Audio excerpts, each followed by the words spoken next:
حضرت سیدنا اسامہ بن زید بن حارثہ رضی اللہ تعالیٰ عنہ سے بات ہے کہ حضور نبی کریم صلی اللہ علیہ وسلم نے ارشاد فرمایا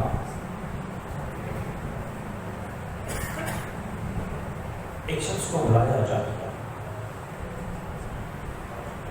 اور پھر اس کو جہنم کے اندر داخل کیا جائے گا.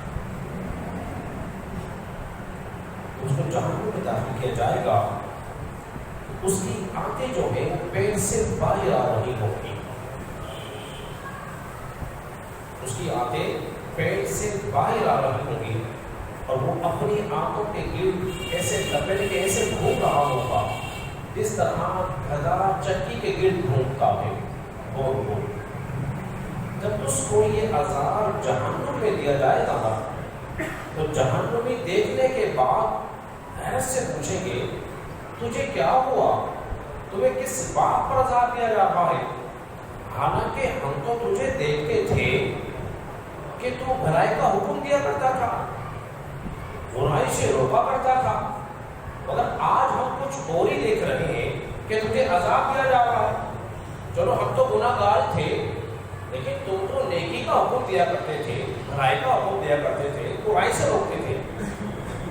اس نے کہا ہاں کہ تم ٹھیک ہی رہے ہو, میں بھلائی کا حکم دیا کرتا تھا, برائی سے روکتا بھی تھا, مگر خود میں برائی سے نہیں روکتا تھا. حضرات محترم ذرا غور کیجیے کہ پھر کیسا عذاب ہے کہ وہ جو جس کو نیکی کا حکم دے رہا ہے برائی سے روک رہا ہے, نہ وہ نیکی کر رہا ہے نہ برائی سے بچ رہا ہے, تو اللہ نے اس کو جہنم کے اندر یہ عذاب دیا ہے. دو بڑی اہم باتیں علماء اکرام میں یہاں بیان فرمائی ہیں.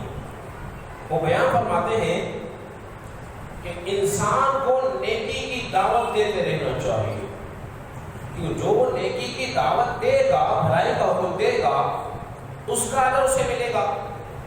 اور اگر وہ اس بھلائی پر عمل نہیں کرتا تو پھر اس کا معاملہ اللہ کے ساتھ ہے. اس کے ساتھ ہے, اللہ کے ساتھ ہے. لیکن اگر کوئی گناہ گار ہے وہ پھر بھی بھلائی کا حکم دیتا ہے تو اس گناہ گار کو بھی بھلائی کا حکم دینے کا کیا ملے گا؟ اجر ملے گا. اور اگر وہ گناہ کر رہا ہے تو گناہ میں کیا ملے گی؟ سزا ملے گی.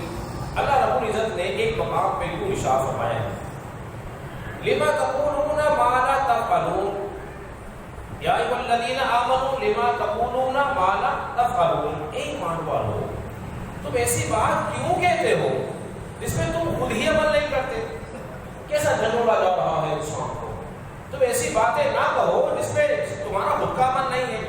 دوسرے مقام پر اللہ نے انسان کو بھی جھنجھوڑا ہے اور یوں کہا اتأمرون الناس بالبر وتنسون انفسکم وانتم تتلون الکتاب. تم لوگوں کو بھلائی کا حکم دیتے ہو اور اپنی جان کو بھول جاتے ہو, اور حالانکہ تم کتاب بھی پڑھتے ہو. کیا تمہیں عقل نہیں ہے؟ اللہ نے گرامی دیکھیے کتنا خوبصورت اور پیارا انداز ہے اللہ رب العزت کا کہ تم بھلائی کا حکم دے رہے ہو لیکن تم بھی بھلائی کرو, برائی سے روک رہے ہو تم بھی برائی سے روک جاؤ, تو پھر تو مزہ آ جائے گا نا. اور ایک انسان بھلائی کا حکم دے رہا ہے, برائی کا حکم سے بچا رہا ہے, خود نہیں بچ رہا, پھر تو عذاب کا مستحق جھیلے گا.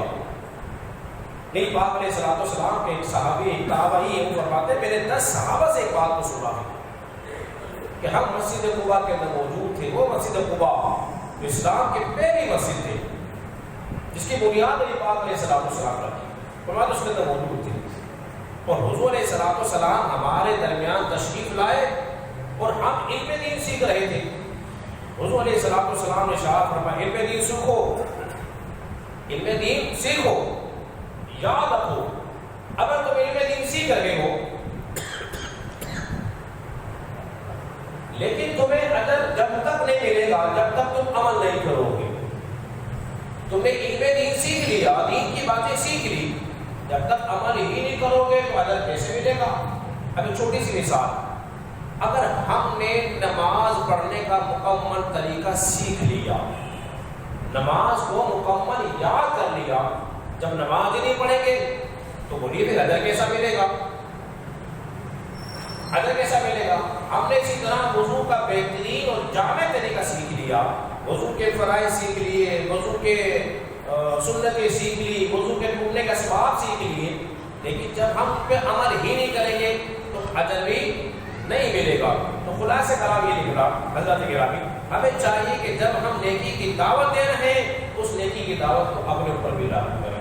جب ہم برائی سے روک رہے ہیں تو خود بھی برائی سے بچ جائیں، تاکہ ہماری بات میں مضبوطی آ جائے اور اللہ تبارک و تعالیٰ کا فضل بھی نازل ہو جائے۔ اللہ رب العزت کی بارگاہ میں دعا کریں کہ اللہ تعالیٰ ہم سب کو سمجھنے اور عمل پیرا ہونے کی